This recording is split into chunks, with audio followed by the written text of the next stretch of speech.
Hello friends, welcome on my YouTube channel आकृति talk. Friends, आज का जो मेरा टॉपिक है वह है वर्तमान शिक्षा पद्धति में सुधार के सुझाव। इनके जो वर्तमान शिक्षा है उसमें क्या सुधार का जो सुझाव है उसके बारे में डिस्कस करेंगे।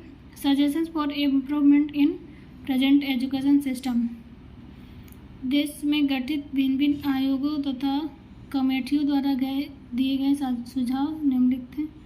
पहला, परीक्षाओं की संख्या कम। इसका मीनिंग है number of examination should be less. जो परीक्षाओं की संख्या है उसको कम का जो इसमें पहला जो सुझाव है। बाह्य परीक्षाएं एक वर्ष में एक ही बार होना चाहिए। जो बाहरी जो परीक्षा होती है उसको एक वर्ष में एक ही बार होना चाहिए। तथा लिखित परीक्षाओं को निबंधात्मक प्रश्न कम, लघुरात्मक तथा वस्तुनिष्ठ प्रश्नों का समावेश ज़्यादा होना चाहिए। यहाँ पे जो लिखित जो परीक्षाएं होती है उसमें जो निबंध आता है उसमें जो प्रश्न को कम करने के लिए कह रहा है।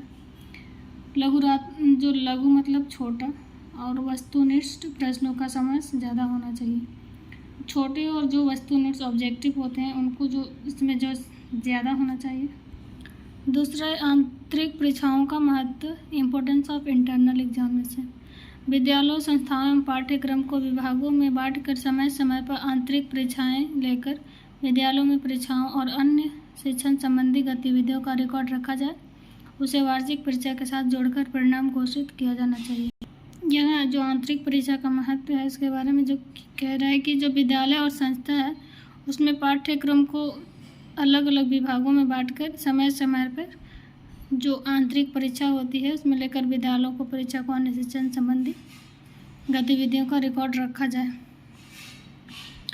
आगे है कोठारी कमीशन का सुझाव। जो कोठारी कमीशन है उनका क्या सुझाव है इसके बारे में जानेंगे।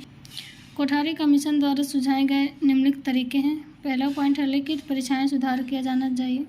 जो लिखित जो परीक्षा होती है, एग्ज़ाम होते हैं, उसमें सुधार किया जाना चाहिए। बाह्य परीक्षाओं में प्रश्नों को वस्तुनिष्ठ बनाया जाए। जो बाह्य जो परीक्षा होती है उसमें वस्तुनिष्ठ बनाया जाने के लिए इनका सुझाव है। विद्यार्थी को बोर्ड में प्रमाण पत्र के साथ शिक्षण संस्था में विद्यालय लेखा भी दिया जाना चाहिए। विद्यार्थी जो बोर्ड की एग्ज़ाम होती है उसके प्रमाण पत्र के साथ साथ यहाँ पे विद्यालयों को विद्यालय लेखा भी देना चाहिए।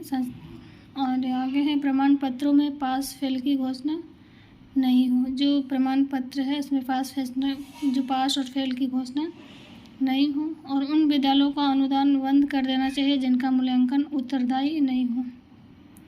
बोर्ड द्वारा प्राप्त प्रमाण पत्रों में विषयों के साथ उनमें प्राप्त अंकों को दर्शाया जाना चाहिए। जो बोर्ड द्वारा प्राप्त प्रमाण पत्र होते हैं उसमें जो विषय के साथ साथ उनमें जो अंक प्राप्त होते हैं उनको दर्शाने के बारे में इनका सुझाव है। ये थी हमारी आज की टॉपिक। आई होप वीडियो आप लोगों को पसंद आई हो तो प्लीज़ चैनल को सब्सक्राइब कीजिए, लाइक कीजिए, कमेंट कीजिए और बेल आइकन पे प्रेस कीजिए ताकि हर वीडियो का नोटिफिकेशन आपको समय पे मिल सके। Thank you.